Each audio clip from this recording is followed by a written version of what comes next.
بی‌طرفی کشورهای اسلامی در حالتی که غزه تاب آورده ایستاده است ولی همان زیر حمله و محاصره قرار دارد، عموم مسلمانان را نیز به یک حالت بی‌پروایی آورده است. هرچند خطر از دست رفتن مسجد اقصی که سومین جای مقدس اسلام از پیش آمده است، در همین حال بسیاری از مسلمانان تنها با دلشان غم میخورند ولی عمل نمیکنند. سیونیست ها با حمله ها و رفتارهای اغوا انگیزشان کوشش دارند هویت و مقدسات مسجد اقصی را تغییر دهند. در یک چند روز گذشته بیش از 3000 یهودی افراطی به صحن مسجد اقصی داخل شدند، آن هم با محافظت سخت پلیس. امام اکرمه صبری که امام اقصی است گفت که همراهی کردن وزیر امنیت اسرائیل ایتمار بن گویر در این حمله ها یک اشاره بسیار خطرناک است. حمله ها حتی در روز چهارم عید یهودی پسخ هم ادامه یافتند. یک مرکز خبری گفت که تا روز سوم 3386 نفر یهودی افراطی به مسجد وارد شدند.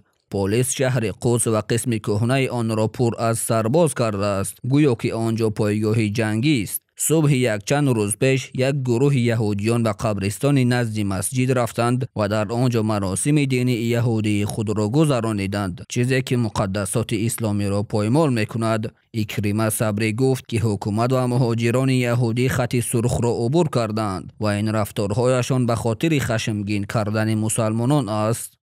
این یک روز فاجعه بار و سرنوشت ساز برای مسلمانان است، زیرا اقصی تحقیر می شود و در دست یهودیان افراطی قرار گرفته است که تشویش و آشوب را انگیخته مسلمانان را به خشم می آورند.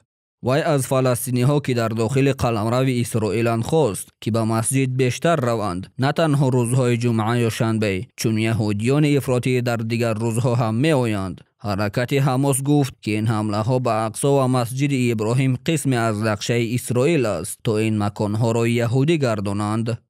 حمله بن گویر و یهودیان به اقصی پایمال کنی آشکارای مقدسات اسلام و نقض فحش قانونهای بین المللی و قطعنامه های سازمان ملل متحد است. ما هشدار می دهیم که اگر حمله ها به اقصی ادامه یابند، مسئولیت پیامدهایش بر دوش اشغالگر اسرائیل خواهد بود. هر گونه دخالت به مقام تاریخی و حقوقی اقصی بازی با آتش است و می تواند ترکیش بزرگی را به وجود آورد که تمام منطقه از آن آسیب می بیند. شماره مهاجران یهودی که به اقصی هجوم کردند در 3 روز اول پسخ سال 2025 نسبت به همین روزهای سال گذشته 2 برابر زیاد شده است که روز اول 494 نفر، روز دوم 1149 نفر و روز سوم به 1732 نفر رسید. اکنون سوال پیش می آید که راهبران کشورهای اسلامی و هر یک مسلمان در نزد این حالت چه مسئولیت دارند؟